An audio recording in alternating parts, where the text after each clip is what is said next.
आज हम बात करते हैं एंटीनेटल केयर के बारे में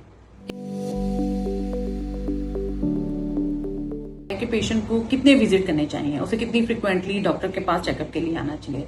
रिकमेंडेशंस के मुताबिक हम इन पेशेंट को लो रिस्क और हाई रिस्क कैटेगरी में डिवाइड करते हैं। जिस पेशेंट को कोई ना कोई मेडिकल डिसऑर्डर है, कोई कॉम्प्लिकेशन है, कोई पहले प्रेगनेंसी में कोई इश्यूज रहा है, उनको हम हाई रिस्क पेशेंट कहते हैं। उन हाई रिस्क पेशेंट को एटलीस्ट 8 विजिट जरूर करने चाहिए। इसका मतलब होता है कि मंथली वो अपना रेगुलर चेकअप जरूर करवाएं ताकि उनकी जो भी डिजीज है या कोई भी मसला है वो स्टेप बाय स्टेप अवेलुएट होता रहे और मैनेज होता रहे। अगर आप लो रिस्क पेशेंट जिसका एक नॉर्मल प्रेगनेंसी चल रही है, तब आपको कम से कम 4 विजिट जरूर चाहिए। इन विजिट को हम डिस्कस करते हैं कि फर्स्ट विजिट आपका वो विजिट है जब जो ही आपको पता चलता है कि जी मैं प्रेग्नेंट हो गई हूँ, आप स्ट्रिप से चेक कर लेते हैं।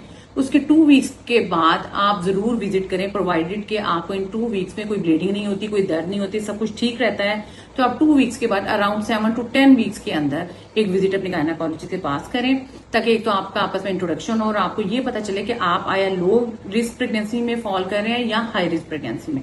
सेकेंडली उस टाइम आपका एक अल्ट्रासाउंड कैरी आउट होता है जिसे हम डेटिंग स्कैन कहते हैं। हम उसे डेट्स भी कंफर्म कर लेते हैं कि जो पेशेंट की डेट्स हैं बेबी की ग्रोथ उस हिसाब से हो रही है नहीं। इस विजिट के बाद आपको साथ को फोलिक एसिड एडवाइस करते हैं जो बच्चे की ब्रेन की फॉर्मेशन के लिए बहुत इंपॉर्टेंट है। और अगर आप इसके बाद 2nd या 3rd मंथ में नहीं आ सकते तो आपको 5th मंथ में एटलीस्ट जरूर विजिट करना चाहिए, जो अराउंड 20 वीक्स के करीब विजिट बनता है और आम जबान में वो 5वां महीना आपका बनता है।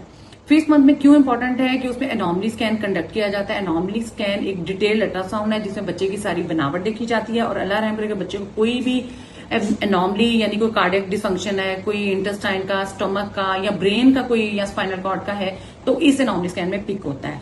इसके बाद आपका विजिट आता है 28 वीक्स के अराउंड। मेडिकल में मैंने आपसे कहा कि मेडिकल डिसऑर्डर में ब्लड प्रेशर है, शुगर है और खून की कमी, ये सारे मसाइल यूजुअली ये 26 से 28 वीक्स के दरमियान ज्यादा प्रेजेंट कर रहे होते हैं और डेवलप होते हैं।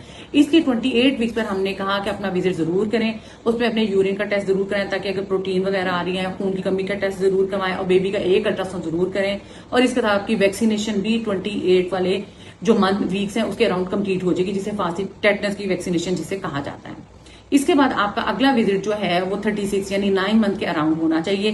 36 वीक का विजिट इज वेरी इंपॉर्टेंट क्योंकि उस पर आपका टाइम ऑफ डिलीवरी और मोड ऑफ डिलीवरी डिसाइड किया जाता है। टाइम ऑफ डिलीवरी का मतलब है कि आया कब तक हम आपको आगे ले जा सकते हैं, क्योंकि बाय डेट हमारी किताबों के मतलब आपके 40 वीक्स बनते हैं और 36 का मतलब है आपका 9 month is going to start.